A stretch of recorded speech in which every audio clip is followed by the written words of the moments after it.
we'll have to work it all out. But he felt very strongly we need it for we need Greenland for national security, not for minerals. We have so many sites for minerals and oil and everything. We have more oil than any other country in the world. We need Greenland for national security. And if you take a look at Greenland, you look up and down the coast, you have Russian and Chinese ships all over the place. We need it for national security. We have to have it. And he wanted to lead the charge. So we're making him, Marco, today, a special envoy to Greenland. Greenland's a big deal. Yeah. This is my video update on this Tuesday afternoon, December the 23rd. Coming to you from Athens, Greece. Let's talk about some news. And let's start things off with Trump's big announcement yesterday at Mar-a-Lago with Pete Hegseth and Rubio in attendance, as well as the Secretary of the Navy, who was also there. And Trump's big announcement from yesterday was that the United States is going to be building battleships. Big, beautiful battleships. Trump-class battleships. I like it. I like it a lot. Hit that like button. Share this video. Subscribe to this channel. And let's build some big, beautiful battleships. He's going to start with two battleships by 2030. And the goal is to get to 25 big, beautiful battleships. Battleships like no other battleships in the world.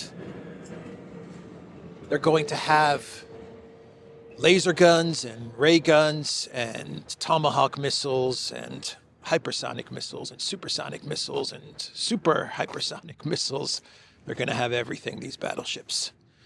And that was the big announcement. That was what was announced at Mar-a-Lago. The interesting part to yesterday's event was actually the Q&A, the questions from reporters. That was much more interesting, I believe, than the announcement, though the announcement is interesting. You're going to build battleships to catch up to China. That's basically what's going on. And to project power, to be able to strike at countries deep inside countries with hypersonic missiles, such as China and Russia, and project U.S. power past 2030. Let's read a little bit about these Trump-class, big, beautiful battleships. Larger than World War II era Iowa-class ships, the Trump-class vessels will carry hypersonic missiles, railguns, and lasers, according to the U.S. president. The Wall Street Journal, which first reported the president's plans, wrote that the U.S. Navy plans to procure the first ships in 2030. As you know, we're desperately in need of ships, Trump said. They'll be the fastest, the biggest, and by far 100 times more powerful than any battleship ever built. You sunk my battleship. Remember that game? Does that game still exist? Battleship? I think it does.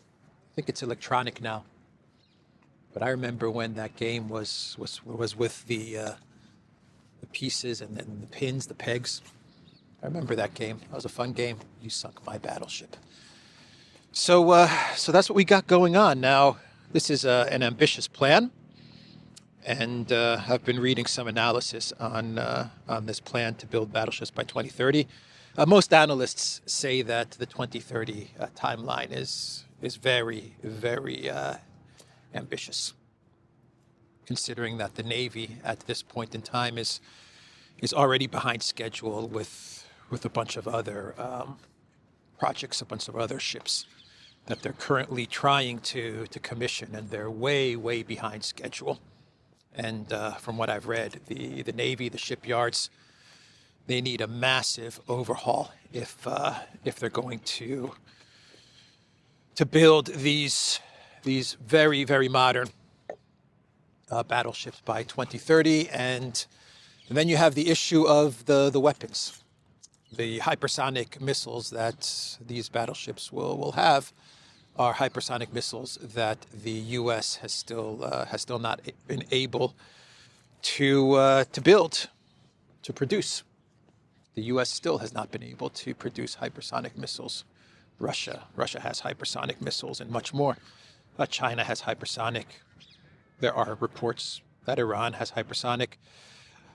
The U.S. has not been able to figure out the hypersonic missile thing. So you're talking about shipyards that need a major overhaul, that have a lot of problems. Staffing these shipyards is going to be difficult. And you got to budget all of this. It's going to be very expensive. $15 billion are the reports that I read for one of these Trump-class battleships. The timeline is very ambitious. So it's not going to be an easy road to building these Trump-class battleships, but it does give you some insight as to what the Trump administration, or at least what the Pentagon is thinking. They're thinking of ways to project power and to strike deep into the territory of adversaries with the hypersonics and all of these things. So then Trump had a Q&A, and reporters asked Trump about Project Ukraine. They asked him about Venezuela, and we got some comments about Greenland. Greenland is back on the table. We're talking about Greenland again. It's an easy win, Greenland, for Trump, right? Or at least that's what his administration is probably thinking. That'll be an easy win for us, and we need an easy W to take Greenland. And Trump said that's the goal, to take Greenland. It's not about minerals. It's not about any of that stuff. It's just that we need it for national security. That simple is what he said. We just want Greenland, and we're going to take it. We're going to take it because I like it. Why do you want Greenland? Because I like it. Yeah, and that's what he said. Someone asked him, a reporter asked him about, is this about minerals or something like that? Or Trump said, it's not about minerals or any of that stuff. He said, we have a bunch of minerals. We have more minerals than anyone in the world. This is just for national security reasons. And he talked about the map, the geography. If you look at Greenland, we need it for national security. You have Chinese boats, he said, and Russian boats all over the place. And so we gotta get Greenland. And Denmark, after hearing this, is not too happy. They are not too happy with Trump, though I don't know what Denmark is going to realistically be able to do if his administration does want Greenland and does go after Greenland and does decide to take Greenland. There's really not much that Denmark can do about that. They can go to the UN. They can complain to the EU, and Kaja Kallas, she has already issued a statement on Greenland. Actually, Trump has appointed an envoy to Greenland, so it looks like he's serious about it. We have a Keith Kellogg for Greenland now. Greenland has their very own Keith Kellogg. It is the current governor of Louisiana. He is going to be the Greenland envoy, and he's going to work to get Greenland to the Trump administration. But Kaja Kallas, she posted on X, we continue to stand in solidarity with Denmark and Greenland. Greenland is an autonomous territory in the Kingdom of Denmark. Any changes to that status are for Greenlanders and Danes alone to decide. We expect all our partners to respect their sovereignty and territorial integrity and to abide by their international commitments enshrined inter alia in the United Nations Charter and the North Atlantic Treaty, the NATO Treaty. Who runs NATO? The United States runs NATO, right? The North Atlantic Treaty. That's the United States. Who is on the Security Council of the UN? The United States is on the Security Council of the UN, as is Russia, as is China. It's a shame. It's a shame, such a shame that the EU burnt their bridges with Russia and China. They could probably use Russia and China's help at the Security Council if Trump does decide to go after Greenland and the EU takes it to the Security Council. It's a shame that they burnt their bridges with Russia and China. And Callis, in this post on X, if you notice, she does not mention the United States by name. She does not mention the USA. Why is that? She talks about allies.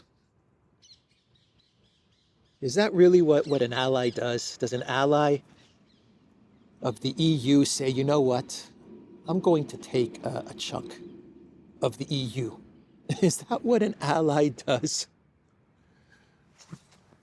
That's not what an ally does. She should have said the United States. She ended up looking very, very weak, and she was called out in the comments on X. The comments on X were asking Callis, how come you're not mentioning that this is the United States? Are you afraid to say the United States? Keep in mind that Callis can't even get a meeting with Rubio. She's tried to get a meeting with Rubio, I believe 2 times, maybe 3 times. And each time Rubio has said no or has canceled or he's made an excuse. So the EU, problems with Russia, big problems with Russia, problems with China, problems with the United States. It's a good thing that they have Callis as the top diplomat who will be able to sort all of this out, right? So that's the situation with Greenland. We'll see what Trump does. He talked about Greenland early in his presidency, and then he stopped talking about it, and now he's bringing it up again. It would be an easy W for the Trump administration, given that he's taking a lot of L's when it comes to foreign policy all over the place, whether it's Project Ukraine, positioning the United States as the neutral mediator, but that can turn out to be a big L. He's now boxed himself in, or he's positioned himself in Venezuela to have to go through with some sort of an operation. At least that's how it seems. I don't know how he's going to pull back from Venezuela, considering that he's placed such a huge armada and he continues to escalate to build up the military presence in Venezuela. That's a tough situation that he's put himself in of his own making. Things with China, not going so good. Trump said that he's friends with Xi Jinping yesterday. He said, I have a very good relationship with Xi Jinping, and all of this battleship stuff and all of this Greenland stuff is not aimed at China. He actually said that. He said, it's not about China. It's about everybody, he said. All of this battleship, Greenland, all this stuff is about everybody. It's not specifically about China, even though we all know it's specifically about China, but he did say that as well. So as he heads into midterms, as the Republicans head into midterms, I don't know. Would Greenland be something that the America First MAGA base says, good job, you're securing our national interest, you're protecting the United States? Or are they going to be upset with Trump? And they're going to say, why are you doing this? Why are you going against our good friends at the EU? Then again, maybe Trump doesn't do anything at all. Maybe this is just more talk tact as a distraction. Either way, Denmark is fuming. Callis is talking about bringing this up at the UN or NATO, though she's too afraid to mention the United States. And so we'll see where this goes, if it goes anywhere.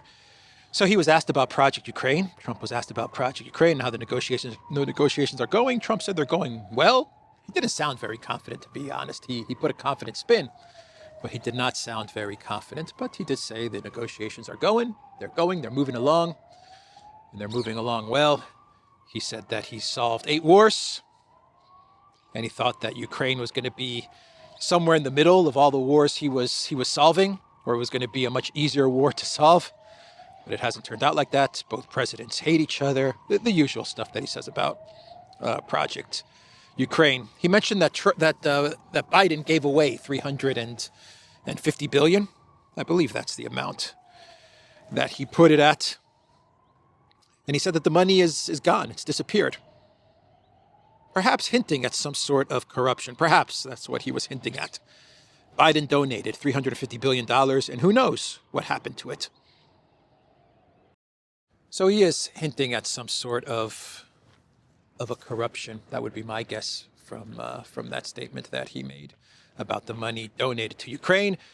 And then he talked about how the United States is no longer donating or giving money to Ukraine, but they are selling weapons to NATO.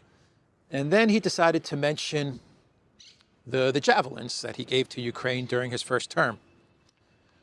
So he talks about the United States being the peace mediator and trying to get peace in Ukraine. Then he talks about how Biden gave money to Ukraine, and that money is gone, and no one knows what happened to that money. And then he talks about how the United States is selling weapons to NATO, and then NATO is giving those weapons to Ukraine to continue the war. And then he brags about how he was the first president to begin the escalation after Obama and the coup. He was the president who continued the escalation with Russia by giving the javelins.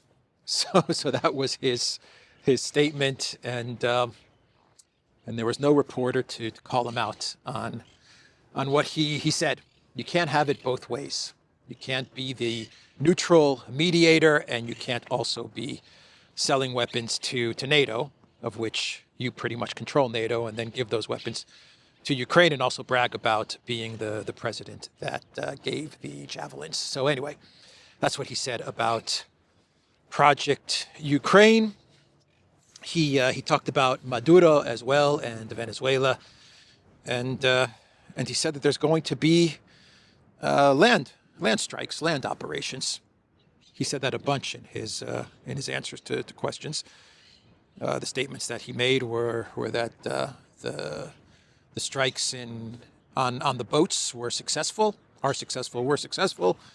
and soon there's going to be land operations.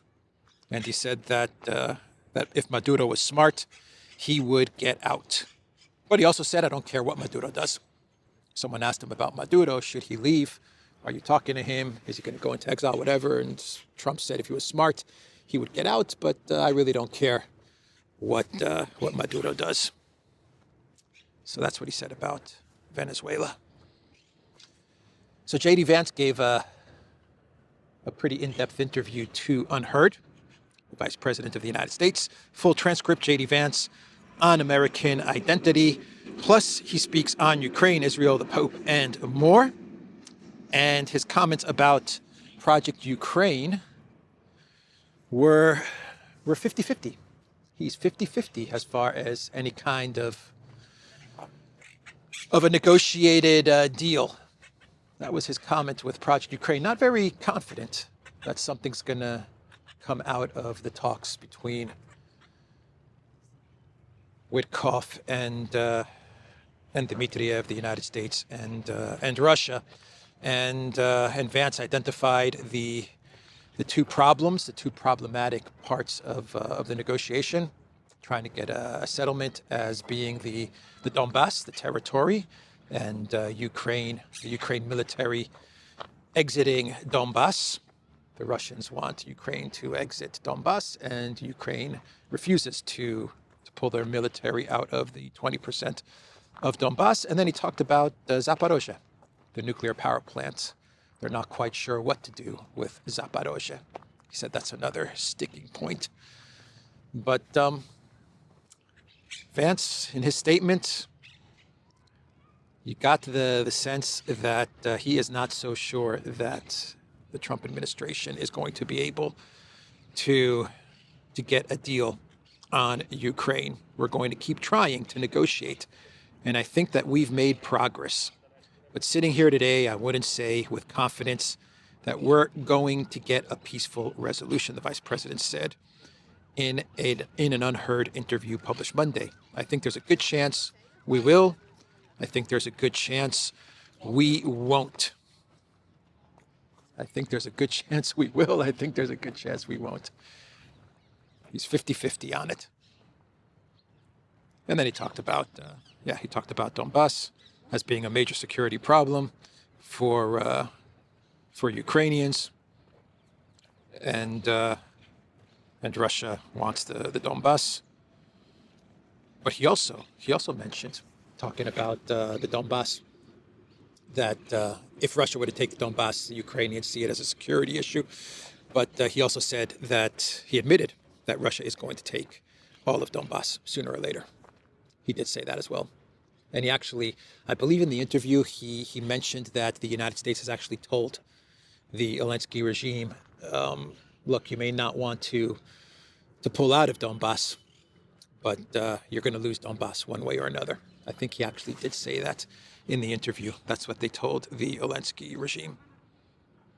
He did say that they have made progress and they have made certain breakthroughs in the negotiations. But Peskov, hearing this comment from Vance, he came out with a statement and said, I don't know what breakthroughs the vice president is talking about. I don't think Vance got into any of the specifics either when he was talking about breakthroughs being made.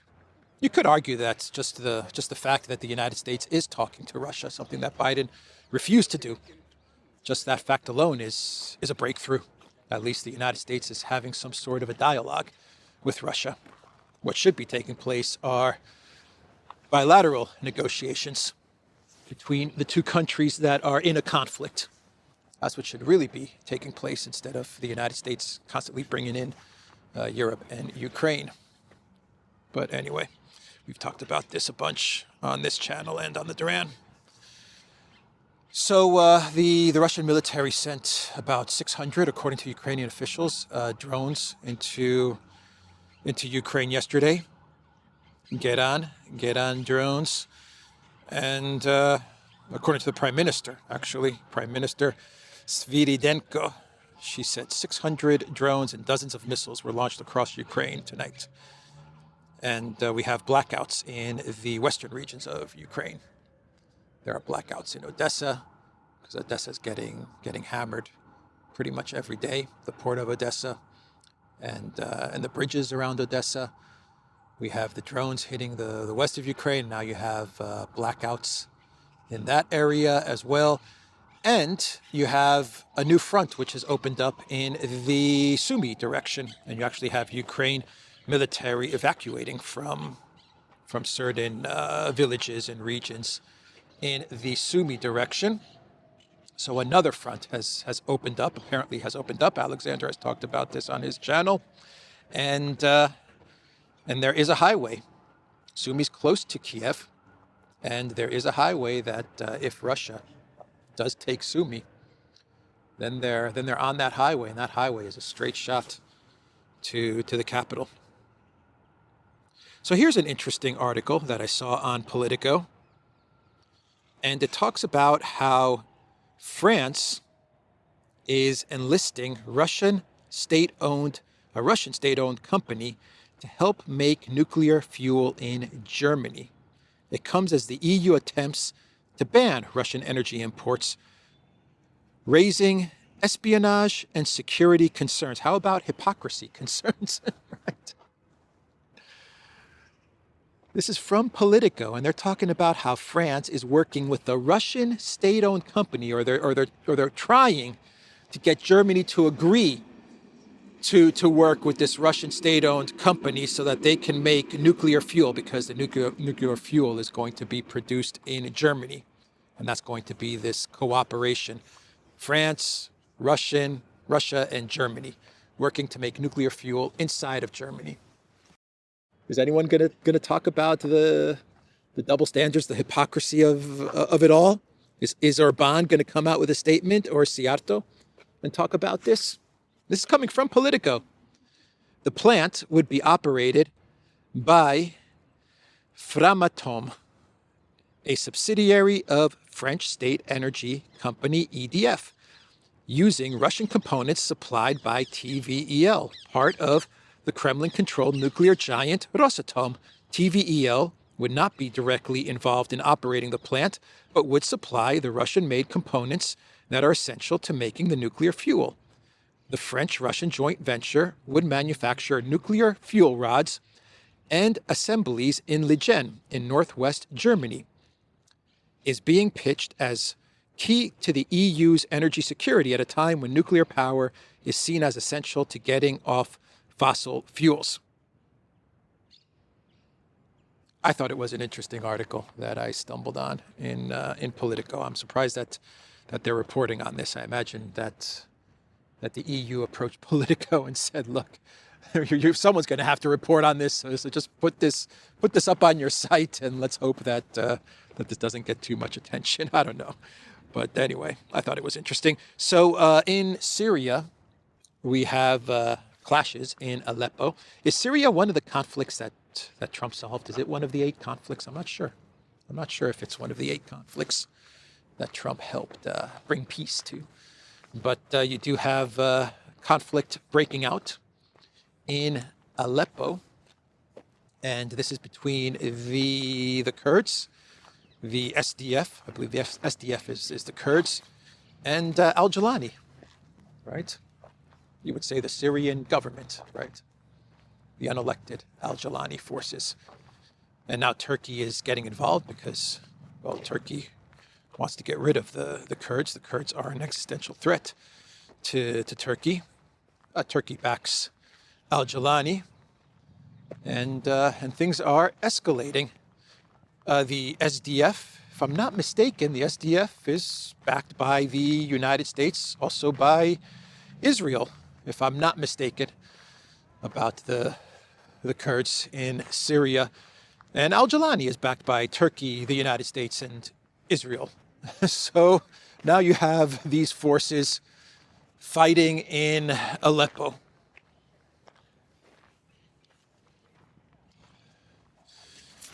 What a mess. What a mess. So Trump posted on Truth Social about the New York Times, saying some pretty bad stuff about the NYT. Let me read you what Trump posted on Truth Social. From what I understand, this was a late night post from the U.S. president. The failing New York Times and their lies and purposeful misrepresentations is a serious threat to national security of our nation. Their radical left unhinged behavior, writing fake articles and opinions in a never-ending way, must be dealt with and stopped. They are a true enemy of the people. That's all in caps. Thank you for your attention to this matter, President DJT. A true enemy of the people. What is going to happen with the New York Times? What is going on with the NYT? Something's about to happen with the New York Times. Maybe they're about to release something, and the Trump White House got wind of it. Maybe they're going to release something connected to Epstein, because we did get another Epstein document release from the DOJ, a new batch of documents in the Epstein investigation. Those documents are trickling out, even though the DOJ was supposed to release everything according to the Epstein Transparency Act. Congress ordered the DOJ to release everything that they have. And they're not able to release everything that they have. It's just too much information to... Thank you. Just too much information for them to redact. And so they need some time to redact it all. And boy, are they redacting. Articles are saying they're over-redacting, even though the court has told them to redact to protect the victims, which is absolutely the right thing to do. But we are getting a lot of reports which claim that the DOJ is over-redacting. But we're also getting some reports with this latest document release that the DOJ also made some mistakes and under-redacted in that they revealed, CNN is saying, that they revealed a victim's identity. They forgot to redact a victim, and the victim is actually asking the DOJ to redact this person, and the DOJ is not acting quickly enough to redact this victim. So they're over-redacting, and then in a specific case, they under-redacted. But we do have a new Epstein document release. So let's do a clown world. And to wrap this video up from the Zapio in beautiful Athens, Greece. And from beautiful Athens, we go to Finland. They finally fixed up this restaurant cafe. It's finally operating. So in Finland, we have a report from CNN. We're sticking with CNN. And they are saying that Santa's reindeer are under threat. Are Russia's wolves to blame? Are Russia's wolves to blame for the uptick in reindeer deaths on the border, Finland and Russia? And basically the theory, and CNN even says this is a theory coming out of Finland as to why they're seeing an increase in the death of reindeer, which is very important for Finland, for tourism, and the people in Finland, in the border area, are losing money, and they're very upset with what's happening with the wolf attacks on the reindeer. And the theory that Finland is putting out there is that these are Russian wolves, and because the Russian hunters are now in the front lines in Ukraine because they get paid very well to be on the front lines and to take part in the conflict in Ukraine, they're all over there, and they haven't been able to hunt the wolves, which they used to do in the past. And so the wolves have now made their way. They've increased, and they've made their way to Finland, and they're going after the reindeer. That's the theory, and it is just a theory, and CNN even says as much, that this is a theory. CNN says this makes sense. That's what CNN said, talking to their experts, that this theory does make sense. But CNN even says that this theory also plays into the Finnish government narrative of everything bad needs to be blamed on Russia. So CNN does admit these things in their reporting, but the title is the title. That is what most people are going to take notice of. Santa's reindeers are under threat. Are Russia's wolves to blame? Very, very clever title, huh? Santa's reindeers, right? People are thinking about Santa's reindeers. Good emotions, Christmas, Santa's reindeers. Are Russia's wolves to blame? As if Putin is controlling the wolves and sending them to go after Santa's reindeers.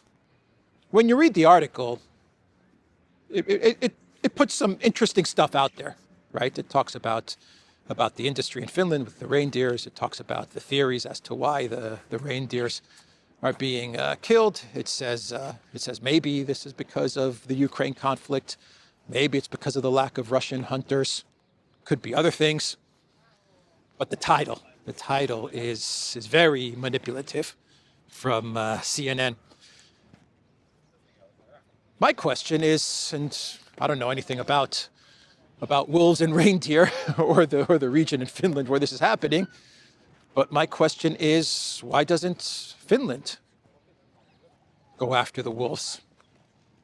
If there's a problem, if there really is such a big problem, why doesn't Finland do anything about it? I don't know. I could be completely off base, and I probably know nothing about this. I know nothing about this, but Finland can do something, can't they? One thing is clear. All the stories that I've been reading about about Finland and the regions which are bordering Russia, whether it's the Russian tourism that used to come to the border towns, and now that tourism is gone and the people on the border towns are suffering and they're losing income, or whether it's a story like this with the reindeers, or whether it's Finland joining NATO and now Finland is a target number one because they joined NATO. Why is Finland involved in all of this? Nothing good has come out of it.